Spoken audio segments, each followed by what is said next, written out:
Hi, I'm Rachel, a resource expert and career coach for museum educators who are stretched thin but long to fall in love with their world-changing work. After over 15 years with my own hands in the glitter, I know how it feels when your board thinks your work is childish because you work with children. I know how hard it is to lead a tour on a difficult subject, and I know the frustration of waiting on a school bus that is 20 minutes late. Or worse, 10 minutes early.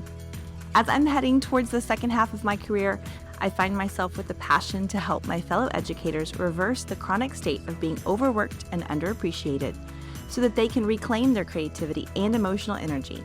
Join me and my museum buddies as we share our best tips, tricks, and techniques for modern museum education. Hi, everyone. Welcome back to the Modern Museum Education Podcast. My name is Rachel, and I am your host. So if you were with me for episode 4, then you know that this episode, episode 5, is a continuation of that episode. There was so much that I wanted to share about both the physical and social context of a museum visit, and it felt like that episode was just getting a little bit too crowded. And I wanted you to be able to really sink your teeth into what we're talking about. So I felt like it was better to just stop after the physical aspects in episode 4 and pick up with the social aspects of a museum's visit in this episode, episode 5. So we're just going to jump right back into it. Here it is, episode 5, talking about the social context of a museum's visit. Now we're going to switch gears and talk about social. Now, I'll be honest, the chapters on social well-being in John Falk's book were, for me, probably the most challenging, just because he really dives deep into the evolutionary context of our social nature as humans. So I really had to focus. I really had to read this one carefully. But once I kind of wrapped my brain around what he was saying, once again, it made perfect sense. So let me give you the highlights of what he suggests from an evolutionary perspective. Social context has to do with our well-being. First of all, people who are social are healthier and happier. This has been proven by millions of studies. When people are around people, we are just happier beings. We are biologically wired to need other people in our lives. So because of that, because being social makes us healthier and happier, then therefore being social contributes to the success or survival of our species. Therefore, being social is a desirable trait, and it has an inherent status appeal to it. And this is the part where it was a little hard for me to get there, but once I got there, it made perfect sense. Because it is vital to our survival as a species, we have developed a value system around being social.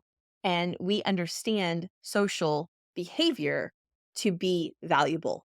Therefore, we desire it. And when we see people being successful in social situations, we think those are successful people. I want to be like that. So being social is inherently of a higher status. That makes sense. Again, if this is confusing to you, listen, you should just read the book because he explains it so much better than I am explaining it now. Okay, so if being social makes us healthier and happier, and therefore being social contributes to the success of our species, and therefore being social is a desirable trait, therefore humans want to copy people who are successful because we see that as being a rewarded trait. So we want to do the same thing, right? So this is kind of where it all comes together. Therefore, our self-esteem is in direct proportion to how well we perceive ourselves to do in the area of being social. Let me say that again. Our self-esteem is in direct proportion to how well we perceive ourselves to be successful in being social. Okay. And this makes sense. Think about it for yourself. Have you ever experienced a social situation where either in the moment or later on, you thought, man, I fumbled that one. Oh, I should have said it differently. I should have done something differently. And then you feel what? You feel bad about yourself. You think, it's like cringy, right? You just feel like, oh, just wish I could just forget that that happened. I wish I could go back in time and change that. I wish the ground would just open up and swallow me whole. That feeling that is connected to a perception that you failed in a social setting, right? Being successful in social settings is important to us as humans. That's the point, okay? So, what does that have to do with museum work? Let's go back to Maslow's hierarchy here. Now we're up a little higher on the pyramid. We're not at the bottom, which is all about our physical needs. We're kind of like in the middle here. Our self-esteem, feeling that we are successful, feeling that we have accomplished something. And that feeling of success is dependent upon our social needs being met. So this is where museums can come into play. For the most part, people visit museums in social groups. They come with families. They come with friend groups. They come on bus tours. They come with school groups. They come with scout groups. By and large, people visit museums in groups. It's very rare. It happens, but it's very rare that a person visits a museum alone, right? Think about your own experience in a museum. How many times have you seen someone come in by themselves versus how many times do you see people come in groups, at least with one other person? We typically visit museums in social groups. So museums are a setting in our culture that allow us to exhibit our success as social beings. Let me say that again. Museums are a setting in our culture that allow us to exhibit our success as social beings. This is so important. And let me tell you what John Falk says about this concept in terms of family groups. If you are a museum educator, pay attention. If you work with children, pay attention. Because as you know, if you've been around here even a little bit, you know that I say it over and over and over and over again. Our work is not childish just because we work with children. Listen to this quote from John Falk's book. When I read this, I wanted to jump up and just throw a party. Listen to this quote. Parents perceive museums as a setting that allows them to positively fulfill their social role as parents. In fact, they perceive museums enable them to excel at this role. Let me say it again, because I think it's so important that as educators, we hear this. Parents perceive museums as a setting that allows them to positively fulfill their social role as parents. In fact, they perceive museums enable them to excel at this role.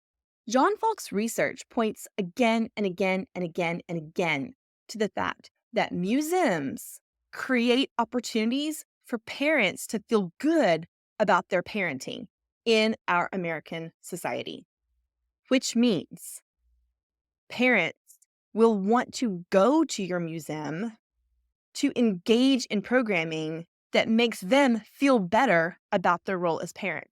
It doesn't matter, really, what you're doing. It doesn't really matter what your topic is. It doesn't really matter what your program is about. I mean, it does. And that gets into personal and intellectual areas, and that gets into the transformation economy. We're going to talk about that in the next episode. But just the fact that you have programming at your site that parents can take their children to, it doesn't matter what else, it literally doesn't matter what else happens.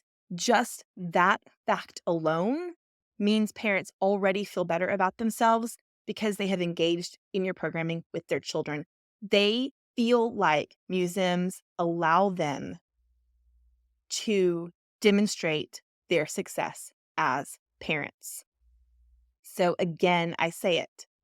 If you aren't offering programming for children and families, you are missing a huge opportunity. And if you're an educator and you feel like you cannot seem to get traction in getting funding for your programming, you should get this book and you highlight this and you take it to your board and you take it to your fundraisers and you tell them programming for families is where it's at.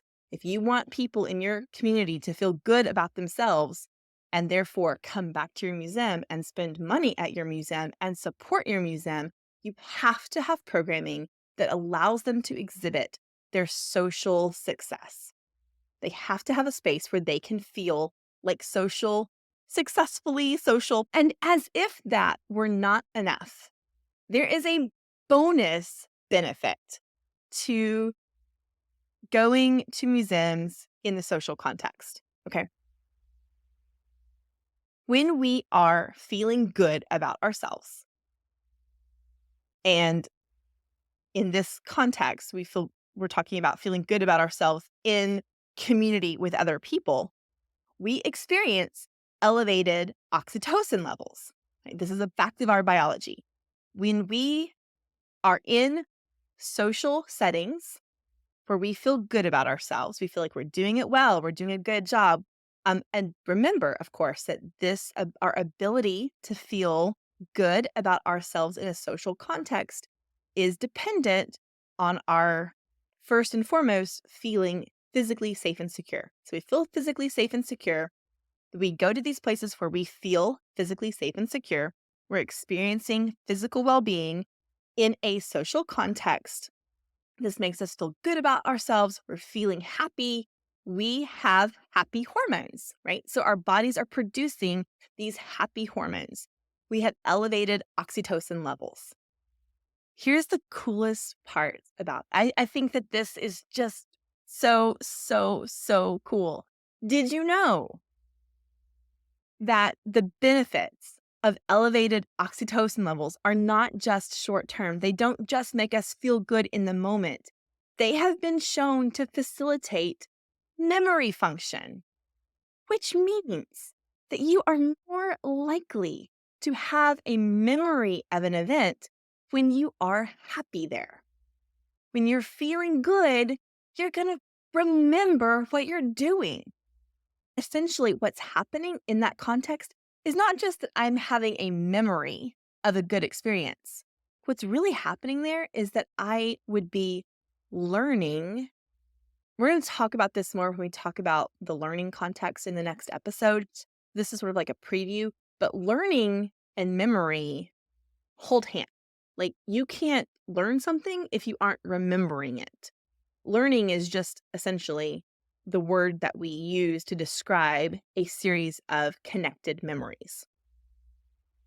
So, if we need elevated oxytocin levels to improve our ability to remember something, and we can get those elevated levels by being successful and having a happy experience in a social setting where we feel comfortable, then of course it makes sense. If we want visitors to learn something and have a transformation, we cannot do that without creating a setting where they feel physically safe, comfortable, and able to experience happy, successful social interaction. So, what can we do now as educators to create settings where families, children, and student groups can feel successful in a social context? So let's get real specific again here. One of the big things and we talk a lot about this with student programming, we talk about asking questions and the value of inquiry.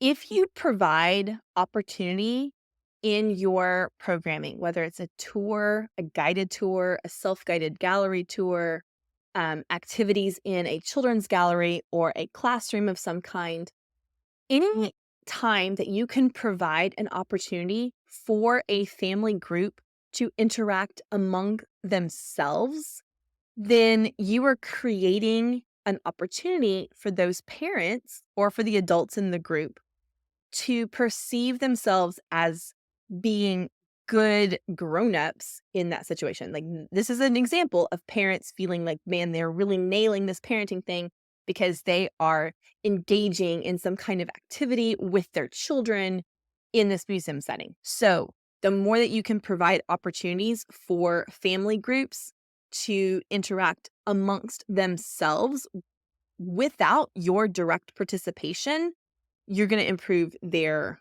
experience. Other ways that you can improve social interactions in your museum is by engaging in conversation with them. So lots of questions, lots of answers. So if you are looking for a resource that will help you craft better questions and better conversation that allows for an improved social experience for children and family groups, then you should absolutely check out the book called Tours for Children and Teens, which was published by the National Docent Symposium Council in, I think it was 2022. It's not, yeah, I'm almost positive it was 2022. That book is filled with examples and of questions that you can ask. If you're an art museum, by the way, buy this book. It is you could literally just copy and paste the questions from this book into your tours. It skews towards art museums. I'll be honest, as a history person, I really love this book, but it would take a little bit more critical thought on your part to take the principles that they have listed in this book and apply them to history settings, even more so for science museums. But if you're an art museum, you can just copy and paste these conversations right into your tour. It would be amazing for you. If you were looking for a resource that will help you craft better conversations, this is the book for you.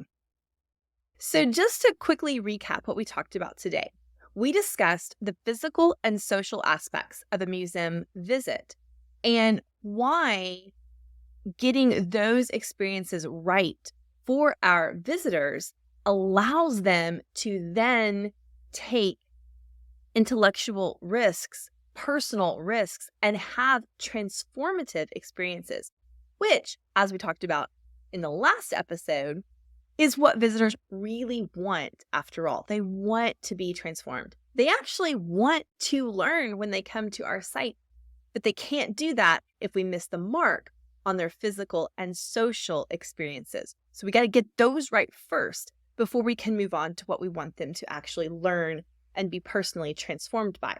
As I wrap up, I just want to remind you that you can find all of the show notes for this episode, the transcript, and all of the links to the books that I mentioned on my website. If you go to modernmuseumeducation.com/podcast, you will find the episode show notes, and you'll also find a link to that new section of my website, the bookshelf, where you can get all of the books that I talk about are reviewed on there, and then you can find the links to them, and you can, get those for yourself if those are helpful to you. I also want to remind you that if you are interested in this topic and you would like to have a targeted conversation with your staff about how these concepts directly relate to what you do, particularly in your institution, then we can do that.